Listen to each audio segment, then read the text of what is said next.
하버드 학술 대회의 분위기가 발칵 뒤집어졌습니다. 한국은 자원이 거의 없습니다. 하지만 석유보다 더 가치 있는 것이 있습니다. 세계 경제 전문가들이 모인 국제 포럼에서 한 한국인 연구자의 발표가 시작되었습니다. 처음엔 의아한 표정과 회의적인 미소를 짓던 청중들. 그러나 차분하고 논리적인 발표가 이어질수록 그들의 표정이 바뀌기 시작했습니다. 놀라움, 경외, 그리고 깊은 공감으로 자원 없는 작은 나라가 어떻게 세계 경제의 흐름을 바꿀 수 있는지 그 비밀을 밝히는 순간 학계의 고정관념이 무너지는 소리가 들렸습니다. 독일에서 한 사연이 도착했습니다. 사연을 살펴보기 전에 잠깐 그 전에 1초만 시간 내셔서 좋아요와 구독 버튼 눌러주신다면 영상 제작에 큰 힘이 됩니다. 안녕하세요. 10년 전 서울대학교에 교환학생으로 갔을 때 저는 엄청난 문화적 충격을 받았어요. 당시 저는 베를린 자유대학에서 국제경제학을 전공하던 학생이었습니다. 독일에서 태어나고 자란 저는 항상 체계적이고 논리적인 교육을 받아왔죠. 그리고 한국으로의 교환학생 프로그램은 아시아 경제를 이해하기 위한 첫걸음이었습니다. 지금은 베를린 경제연구소의 선임연구원으로 일하고 있어요. 자원경제학 분야에서 박사학위를 받은 후 여러 국제학술대회에서 제 연구를 발표해왔죠. 특히 자원 보유국과 비보유국 간의 경제적 격차를 분석하는 것이 제 전문 분야입니다. 하지만 그때의 한국 경험은 제 학문적 시각에 큰 영향을 미쳤어요. 강의실에 들어서자마자 눈에 띈 건 단체로 움직이는 학생들의 모습이었어요. 개인보다는 그룹이 중요한 문화가 교육에도 깊숙이 스며들어 있었습니다. 수업 방식도 달랐어요. 발표와 토론보다는 암기에 집중하는 분위기였죠.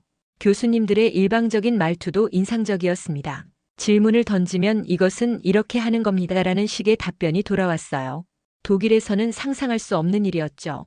하지만 가장 당황스러웠던 건 토론 시간이었습니다. 논리적인 주장보다 감정이 앞서는 순간들이 많았어요. 목소리가 커지고 얼굴이 붉어지는 모습을 보며 이게 학술 토론인가 하는 의문이 들었습니다. 한 번은 경제학 세미나에서 한 학생이 발표를 하는데 교수의 반론에 대한 답변으로 제 생각은 그렇지 않습니다라고 말한 적이 있어요. 아무런 데이터나 이론적 근거 없이 말이죠. 저는 속으로 이런 식으로는 학문이 발전할 수 없겠구나라고 생각했습니다. 독일에서라면 즉시 반박당했을 상황이에요. 수업 외에도 문화적 차이는 곳곳에서 느껴졌습니다.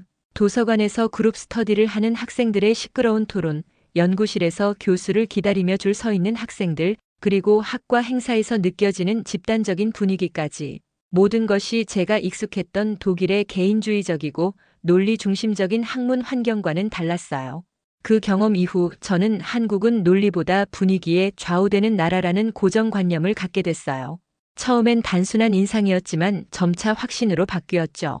그리고 제 연구 주제에서 한국은 점점 지워졌습니다. 동아시아를 다룰 때도 중국과 일본을 중심으로 연구했고 한국은 부차적인 사례로만 언급했어요. 편견이라고 생각하진 않았습니다. 그저 학문적 판단이라고 믿었죠. 독일로 돌아온 후에도 그 인상은 지워지지 않았어요. 오히려 시간이 지날수록 더 강해졌습니다. 학회에서 한국인 연구자들의 발표를 들을 때마다 무의식적으로 또 감정적인 접근이겠지라는 생각이 들었어요. 객관적인 평가라기보다는 선입견에 가까웠지만 저는 그것을 인정하지 않았습니다. 박사 논문을 쓸 때도 한국에 대한 부분은 최소화했어요. 심사위원 중 한 분이 왜 한국을 더 다루지 않았나요? 라고 물었을 때 저는 충분한 학술적 가치가 있다고 판단되지 않았습니다라고 답했죠. 지금 생각하면 부끄러운 순간이었어요. 그때 내 대답은 학문적 판단이 아닌 편견에 기반한 것이었으니까요. 어느 날 하버드 케네디 스쿨 주최 21세기 번영과 해양경제 국제포럼, 세계 각국의 전문가들이 모인 자리였습니다. 저는 독일 대표로 참석했어요. 탄탄한 자료와 논리적인 발표를 준비했죠. 당시 저는 자원 보유국의 경제적 우위성에 관한 연구를 진행 중이었습니다. 팩트와 데이터로 무장한 저는 자신감이 넘쳤어요. 보스턴에 도착한 날, 포럼 전날 저녁 환영 리셉션이 있었습니다. 화려한 홀에는 세계 각국에서 온 학자들이 작은 무리를 지어 대화하고 있었어요. 저는 익숙한 얼굴들을 찾아 인사를 나눴죠. 옥스퍼드에서 온 동료, 프랑스 소르본 대학의 교수, 그리고 중국 북경대의 리 교수까지 학계에서는 꽤 유명한 얼굴들이었습니다. 리셉션 한쪽에서 조용히 서 있는 사람이 눈에 띄었어요. 아시아계 남성이었는데 누구와도 대화하지 않고 와인만 홀짝이고 있었죠. 호기심에 다가가 인사를 건넸습니다. 안녕하세요. 저는 독일에서 온 마르쿠스입니다. 그는 공손하게 고개를 숙이며 답했어요. 김선우입니다. 한국에서 왔습니다. 그의 영어는 완벽했지만 목소리는 작았어요. 전형적인 한국인의 모습이라 생각했죠. 우리는 짧게 인사를 나누었지만 깊은 대화로 이어지진 않았습니다. 그는 계속 조용히 있었고 저는 다른 그룹으로 이동했어요. 다음 날 포럼이 시작되었습니다. 하버드 케네디 스쿨의 웅장한 강당은 각국의 학자와 정책 입안자들로 가득 찼어요. 첫 세션은 자원과 국가 번영이라는 주제였습니다. 3명의 패널이 발표를 맡았어요. 저 중국 북경대의 리 교수 그리고 어젯밤 리셉션에서 만났던 한국인 김선우 박사. 그의 이력을 소개하는 사회자의 말에 놀랐습니다.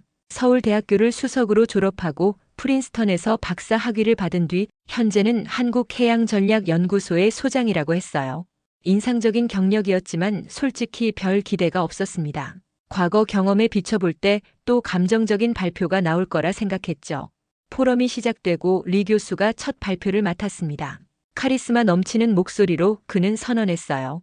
지구상 모든 문명은 자원이 만든 것입니다. 그리스도, 로마도, 근대 유럽도 모두 자원이 뒷받침했기에 가능했죠. 청중들은 고개를 끄덕였습니다. 저도 동의했어요. 리 교수는 이어서 중국의 1대1로 정책이 어떻게 자원 확보와 연결되어 있는지 설명했습니다. 아프리카와 중앙아시아에 대한 투자, 남중국해, 영유권 주장, 모두 자원 확보를 위한 전략이라는 주장이었어요. 데이터와 역사적 사례를 들어가며 체계적으로 설명했죠. 청중들은 경청했고 메모를 열심히 했습니다. 리 교수의 발표가 끝나자 큰 박수가 터졌어요. 제 차례가 왔습니다. 저는 자신감 있게 단상에 올랐어요. 전 세계 상위 20개국 중 70% 이상이 주요 자원 보유국입니다. 예외는 드뭅니다. 프레젠테이션 화면에는 석유, 천연가스, 광물 보유량과 각국 GDP의 상관관계가 선명하게 나타났죠. 청중들의 반응이 좋았어요. 데이터는 거짓말을 하지 않으니까요. 제 발표는 세 부분으로 구성되어 있었습니다. 첫째, 자원 보유국의 경제적 우위성. 둘째, 비자원국의 취약성. 셋째, 미래 자원 전쟁의 가능성. 모두 철저한 연구와 통계에 기반한 내용이었어요. 특히 두 번째 부분에서 한국, 일본, 대만 같은 비자원국들이 얼마나 외부 충격에 취약한지 강조했습니다. 2008년 금융위기 당시 한국 원화 가치가 급락한 사례, 일본의 에너지 안보 문제 등을 언급했어요. 자신 있게 발표를 마쳤고 청중들의 박수를 받았습니다. 몇몇 질문에도 자신감 있게 답변했어요. 한 청중이 비자원국이 성장하는 사례도 있는데 이를 어떻게 설명하나요? 라고 물었을 때 저는 예외적 사례입니다. 그들은 더 큰 경제 구조에 종속되어 있죠 라고 답했습니다. 지금 생각하면 너무 단정적인 답변이었어요. 그리고 마지막 발표자, 조용한 한국인 연구원 김선우. 저는 솔직히 그다지 기대하지 않았습니다. 또 감정적인 이야기로 몰아가지 않을까 싶었죠. 김선우 박사가 단상에 올랐을 때 청중들의 시선은 이미 느슨해져 있었어요. 많은 사람들이 자료를 정리하거나 휴대폰을 확인하고 있었습니다. 김선우 박사는 여느 발표자와 달리 조용히 시작했어요. 마이크에 입을 바짝 대고 말했습니다. 1965년 중동의 요르단이 사우디아라비아의 석유 가능성이 높은 땅을 내주고 바다 19km를 얻은 사실을 아십니까? 갑작스러운 질문에 모두의 시선이 단번에 집중됐어요. 저도 고개를 들었죠. 그런 역사적 사실이 있었나 싶었거든요. 청중석에서는 키보드 소리가 멈추고 휴대폰을 보던 사람들도 고개를 들었습니다. 모두가 김선우 박사의 다음 말을 기다렸어요. 김선우 박사는 차분하게 설명을 이어갔습니다. 요르단은 왜 석유가 있을지 모르는 땅을 포기하고 19km의 해안선을 택했을까요? 그는 잠시 청중들의 반응을 살폈습니다. 모두 궁금해하는 표정이었어요. 그들은 미래를 봤기 때문입니다. 그는 스크린에 지도를 띄웠어요. 요르단이 획득한 19km의 해안선에 위치한 아카바항의 모습이 나타났습니다. 이 작은 항구가 요르단의 유일한 바다 출구가 되었고 국제 무역의 문이 되었습니다. 어떤 자원보다 가치 있는 것이었죠. 요르단이 바다 19km를 얻어 아카바항을 건설하고 그것이 국가의 운명을 어떻게 바꾸었는지를 상세히 보여주었어요. 경제 지표, 무역량, 그리고 지정학적 위치의 변화까지 모든 것이 데이터로 뒷받침되었습니다. 저는 웃으며 손을 들었습니다. GDP로 보면 요르단은 여전히 가난합니다. 결과는 사우디의 승리 아닙니까? 제 질문은 다소 도발적이었어요. 하지만 사실 확인이 필요하다고 생각했죠. 청중들의 시선이 저에게 그리고 다시 김선우 박사에게 향했습니다. 김선우 박사는 잠시 침묵했습니다. 그리고 조용히 그러나 확신에 찬 목소리로 말했어요. 석유는 고갈됩니다. 하지만 바다의 연결성은 지속됩니다. 단순한 한 문장이었지만 그 말에 담긴 무게가 강당을 가득 채웠습니다. 청중들 사이에서 조용한 탄성이 퍼졌어요. 몇몇은 고개를 끄덕였고 어떤 이들은 놀란 표정을 지었습니다. 이때부터 분위기가 달라졌죠. 김선우 박사의 발표를 귀 기울여 듣기 시작한 겁니다. 저 역시도요. 그는 다음 슬라이드로 넘어갔어요. 요르단은 바다의 중요성을 이해했습니다. 하지만 더 중요한 것은 그 바다를 어떻게 활용하느냐입니다. 이어서 그는 요르단이 어떻게 그 작은 해안선을 전략적으로 체계적으로 발전시켰는지 설명했어요. 항만 시설 구축, 물류 인프라 정비, 관련 법제도 마련까지. 단순히 바다가 있다는 사실이 아니라 그것을 어떻게 활용했느냐가 중요하다는 것이었죠. 그의 목소리는 여전히 조용했지만 내용은 강력했습니다. 감정에 호소하는 것이 아니라 철저한 분석과 데이터에 기반한 발표였어요.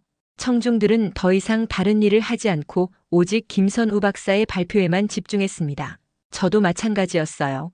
제 노트북은 접혀 있었고 전적으로 그의 말에 귀를 기울이고 있었죠. 김선우 박사는 요르단의 사례에서 더 나아가 싱가포르와 네덜란드의 사례로 넘어갔습니다. 자원이 거의 없는 두 나라가 어떻게 바다를 통해 번영을 이룩했는지 보여주었어요. 싱가포르의 항만 전략, 네덜란드의 수로 관리와 항만 기술, 모두 바다라는 자산을 최대한 활용한 사례였습니다. 그리고 마침내 그는 본론으로 들어갔어요. 이제 한국의 이야기를 해보겠습니다. 그 말을 기점으로 강당의 공기가 더욱 팽팽해졌습니다. 모두가 그의 다음 말을 기다렸어요. 저도 자세를 바로 하고 경청했죠. 김선우 박사는 이어서 말했습니다. 한국은 자원이 거의 없는 나라입니다. 그러나 바다가 있었습니다. 그 말을 시작으로 그는 한국이 어떻게 바다를 전략적 자산으로 활용했는지 설명했어요. 한국은 삼면이 바다입니다. 하지만 단순히 바다가 있다는 것만으로는 부족했어요. 우리는 바다를 통해 세계와 연결되기로 했습니다. 그의 말은 단호했고 확신에 차 있었어요. 그리고 그 확신은 곧 수치와 데이터로 뒷받침되었습니다. 부산항의 자동화 시스템 세계 2위, 환적항이라는 사실, 99.6%에 달하는 해상 수출 비중, 세계 최고 수준의 조선 기술. 김선우 박사는 이 모든 것을 논리적이고 체계적으로 설명했습니다. 감정에 호소하는 것이 아니라 팩트와 데이터로 말이죠. 부산항은 연간 2200만 TEU의 컨테이너를 처리합니다. 이는 세계 6위 규모입니다. 그는 스크린에 부산항의 전경을 보여주었어요. 수많은 크레인과 컨테이너가 질서정연하게 배치된 모습이 압도적이었습니다. 더 중요한 것은 자동화 수준입니다. 부산신항은 세계에서 가장 자동화된 항만 중 하나입니다. 그는 화면을 전환해 부산항의 자동화 시스템을 보여주었어요. 무인 크레인, 자율주행 운반차, 인공지능 기반 작업 배치 시스템까지 모든 것이 첨단 기술로 움직이고 있었습니다. 청중들은 놀란 눈으로 화면을 바라보았어요. 저도 그랬죠. 한국의 항만 기술이 이 정도인 줄 몰랐으니까요. 한국의 해운 물동량은 1970년대 이후 50년 동안 연평균 7% 이상 성장했습니다. 그의 말을 뒷받침하는 그래프가 화면에 나타났어요. 가파르게 상승하는 곡선은 한국 해운업의 놀라운 성장을 보여주었습니다. 이는 단순한 우연이 아닙니다. 국가적 전략이었죠. 김선우 박사는 이어서 한국 조선업의 현황을 설명했어요. 현재 세계 조선 시장에서 한국의 점유율은 37%입니다. 특히 고부가가치 선박인 LNG 운반선과 대형 컨테이너선 부문에서는 세계 1위를 차지하고 있습니다. 그는 현대중공업, 삼성중공업, 대우조선해양의 조선소 모습을 보여주었어요. 거대한 선박이 건조되는 모습은 압도적이었습니다. 그리고 실제 화면 자료가 등장했을 때 청중들은 숨을 삼켰어요. 세계 최대 컨테이너선이 부산항에 정박하는 모습, 완전 자동화된 항만 시스템, 그리고 글로벌 해운 네트워크에서 한국이 차지하는 위치. 이 모든 것이 압도적인 비주얼로 펼쳐졌습니다. 이 모든 것이 가능했던 이유는 무엇일까요? 김선우 박사는 잠시 질문을 던졌어요. 청중들은 그 대답을 기다렸습니다. 바다를 단순한 자연 환경이 아닌 전략적 자산으로 보았기 때문입니다. 그는 이어서 한국의 해양 전략이 어떻게 발전해 왔는지 역사적으로 설명했어요.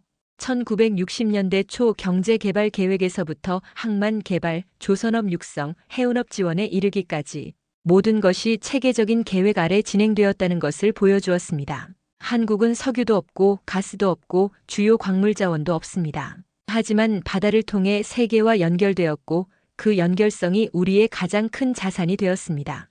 김선우 박사의 말에는 자부심이 묻어났지만 과도한 감정은 없었어요. 오직 사실과 데이터를 바탕으로 한 논리적인 설명이었죠. 청중석에서 중국 측 패널이 손을 들었어요. 리 교수였습니다. 그는 당황한 듯 웃으며 말했어요. 그건 미국 떡 아닙니까? 보호받으니 가능한 거죠. 그 질문에 강당 안의 공기가 팽팽해졌습니다. 모두가 김선우 박사의 반응을 주시했어요. 저도 귀를 기울였죠. 어떻게 대답할까? 감정적으로 반응할까? 아니면 회피할까? 여러 생각이 스쳐 지나갔습니다. 김선우 박사의 첫 반응은 잠시 침묵이었습니다. 그는 질문을 충분히 음미하는 듯 했어요. 그리고 고개를 들어 단호하게 말했어요. 누가 보호해줘서 가능한 게 아닙니다. 연결될 준비가 되어 있었기 때문입니다. 그는 이어서 설명했습니다. 미국과의 동맹이 중요한 것은 사실입니다. 하지만 그것만으로는 충분하지 않았어요. 수많은 미국의 동맹국 중에서도 한국이 이룬 성과는 독보적입니다. 왜 그럴까요? 그는 화면을 전환해 미국의 여러 동맹국들의 경제 성장률을 비교해 보여주었어요. 한국은 그 중에서도 가장 가파른 성장을 이룩했습니다. 동맹은 기회일 뿐 그 기회를 어떻게 활용하느냐가 중요합니다. 한국은 바다라는 자산을 최대한 활용했고 그것이 오늘날의 성과로 이어진 것입니다. 리 교수는 마치 기다렸다는 듯이 다시 질문했어요. 하지만 한국의 성장은 전자, 자동차 같은 제조업 덕분 아닙니까? 바다와 무슨 관련이 있죠? 김선우 박사는 미소를 지으며 대답했습니다. 좋은 질문입니다. 한국의 제조업이 발전할 수 있었던 이유가 바로 바다입니다. 그는 화면을 전환해 한국의 주요 공업단지가 모두 해안가에 위치해 있음을 보여주었어요. 원자재 수입과 완제품 수출 모두 바다를 통해 이루어집니다. 내륙에 위치했다면 물류 비용만으로도 경쟁력을 잃었을 겁니다. 그는 계속해서 설명했어요. 한국의 반도체, 자동차 부품, 정밀기계 등 고부가 가치 제품들은 대부분 항공으로 수출됩니다.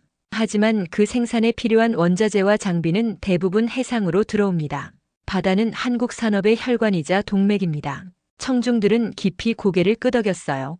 리 교수조차도 인정하듯 침묵했죠. 저는 그 답변에 묘한 감정을 느꼈어요.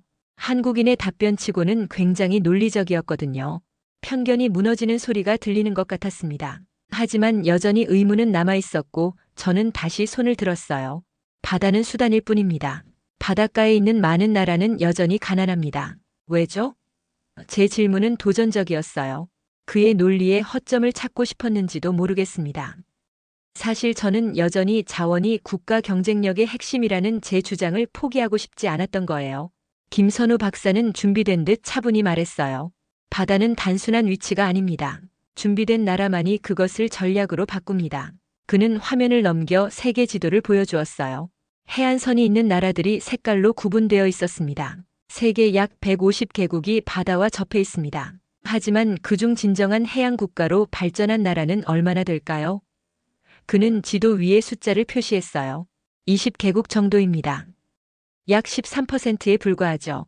김선우 박사는 이어서 몇 가지 사례를 보여주었어요.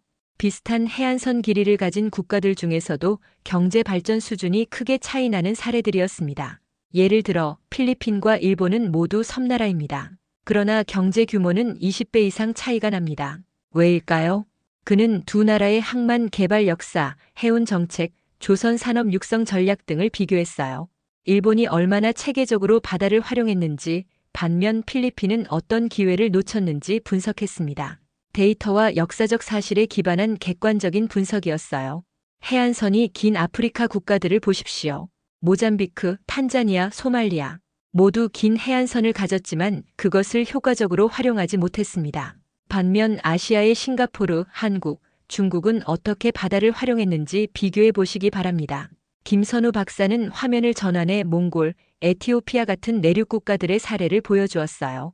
바다가 없어 겪는 경제적 제약과 물류 비용을 구체적인 수치로 설명했습니다. 내륙 국가들의 교역 비용은 해안 국가보다 평균 30% 높습니다. 이는 엄청난 경쟁력 저하 요인이죠. 그는 다시 한국으로 화제를 돌렸어요. 한국이 자원이 없음에도 불구하고 경제 강국이 될 수 있었던 이유는 바다라는 자원을 전략적으로 활용했기 때문입니다. 단순히 있는 것이 아니라 어떻게 활용하느냐가 중요합니다. 김선우 박사는 더 깊이 들어갔어요. 한국의 항만 개발 정책, 조선 산업 육성 전략, 해운업 지원 방안까지 체계적으로 설명했습니다. 그의 설명은 감정적 호소가 아닌 철저한 분석과 데이터에 기반했어요. 순간순간 제 머릿속에서는 한국에 대한 고정관념이 무너져 내리고 있었습니다. 세계 해상 물동량은 지난 50년간 연평균 3.4% 증가했습니다. 이는 세계 GDP 성장률보다 높은 수치죠. 바다를 통한 교역은 앞으로도 계속 증가할 것입니다. 김선우 박사는 미래 전망까지 제시했어요.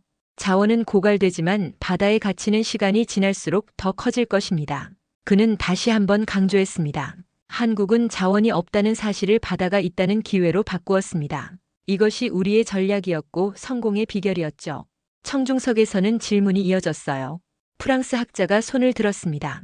그렇다면 앞으로의 도전은 무엇인가요? 특히 중국이 1대1로를 통해 해양 전략을 강화하는 상황에서요. 김선우 박사는 침착하게 답변했어요. 좋은 질문입니다. 한국의 도전은 단순히 항만과 선박을 만드는 것을 넘어 해양 기술의 혁신과 지속 가능성에 있습니다. 그는 친환경 선박, 스마트 항만, 해양 디지털화 등 한국이 추진하는 미래 전략을 소개했습니다. 우리는 더 이상 따라잡기가 아닌 앞서가기를 목표로 하고 있습니다. 그의 답변은 이론적이면서도 실용적이었어요. 청중들은 깊이 공감하며 고개를 끄덕였죠. 리 교수조차도 감탄하는 표정이었습니다. 저도 마찬가지였어요. 한국에 대한 제 고정관념이 완전히 무너지는 순간이었습니다. 그러나 여전히 저는 마지막 의문을 제기했어요. 하지만 미래에는 자원 고갈이 더 심각해질 텐데 그때도 바다만으로 충분할까요? 김선우 박사는 제 눈을 직접 바라보며 대답했습니다. 자원은 한정되어 있지만 지식과 혁신은 무한합니다.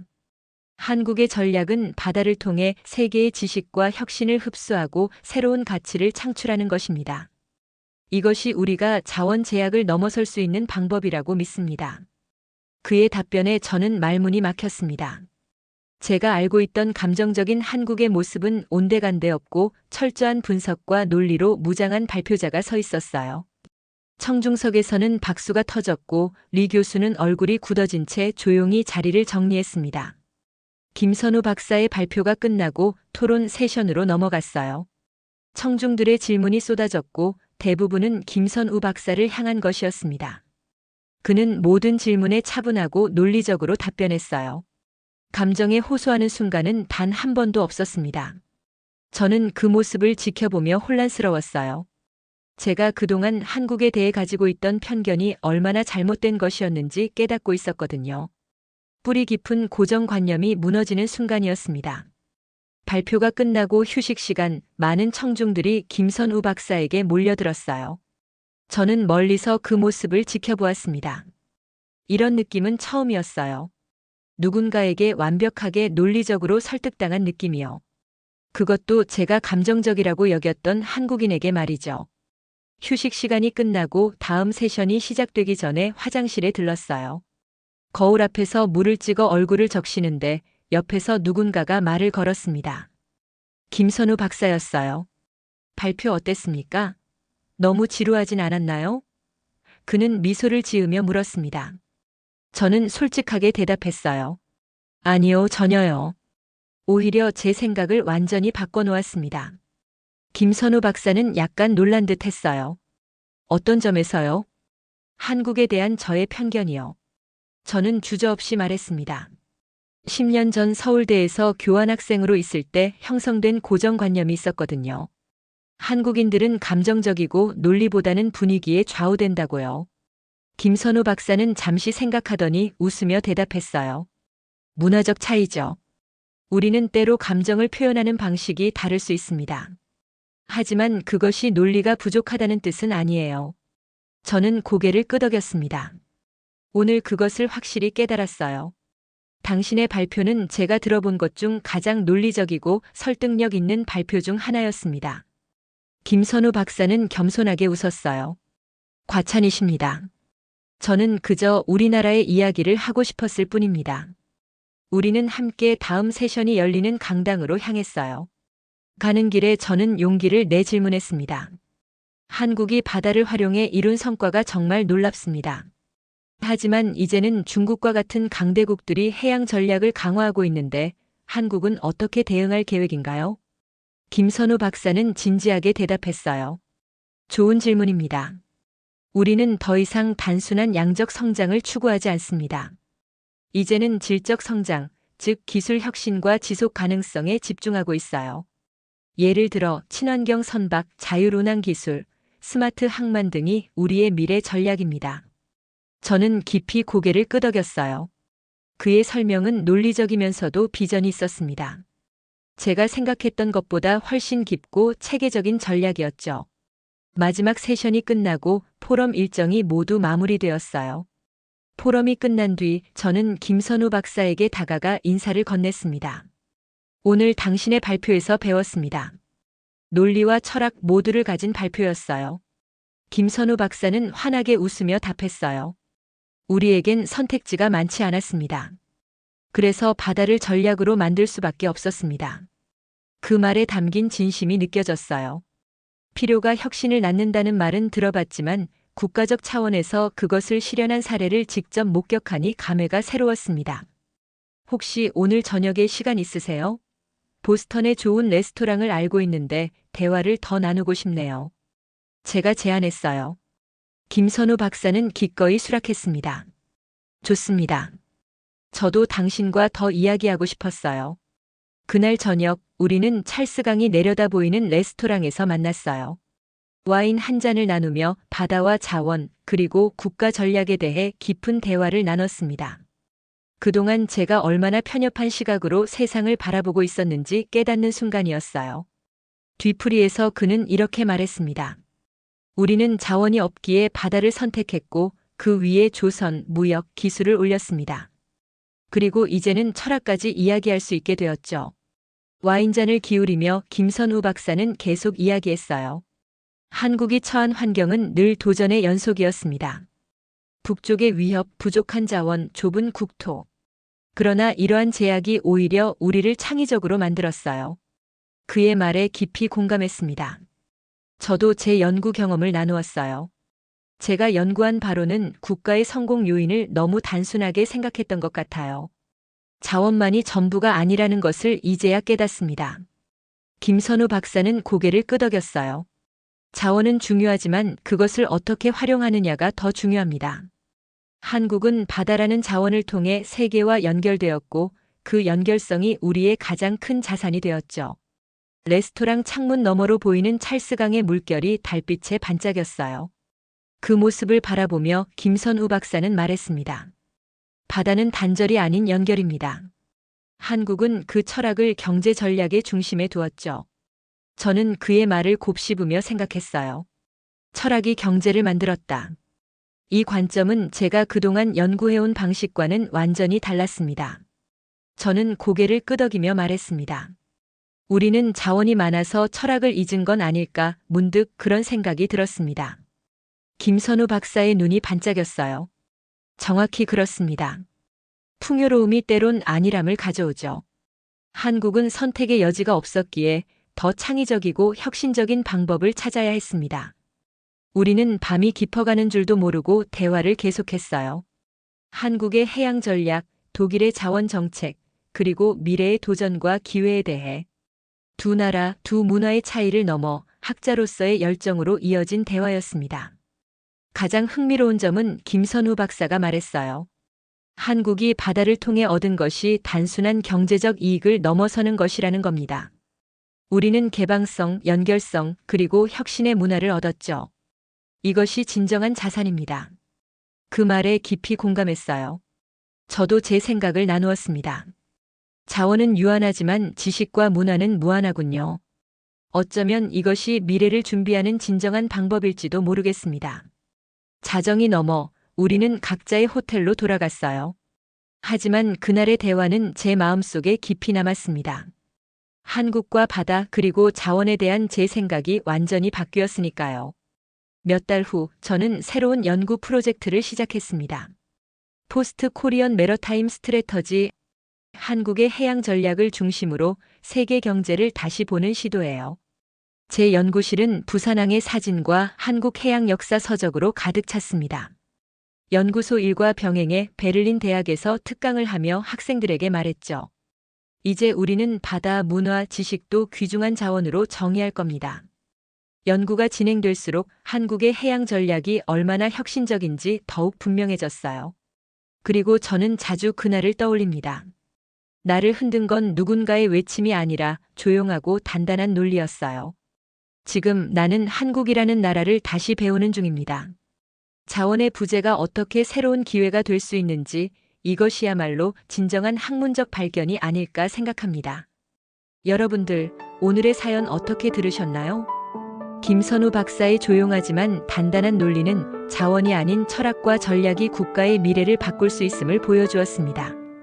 한국은 바다라는 자산을 활용해 세계와 연결되었고 그 연결성 속에서 지식과 혁신을 키워왔죠. 자원이 없어도 가능한 번영이라는 새로운 시각을 갖게 되었습니다. 지금 이 순간에도 한국은 자신만의 길을 묵묵히 개척해 나가고 있다는 사실을 잊지 말아야겠습니다. 아직 구독과 좋아요 버튼을 안 누르셨다면 부탁드릴게요. 그럼 저는 다음에 또 재미있는 사연 가지고 찾아올게요. 안녕히 계세요.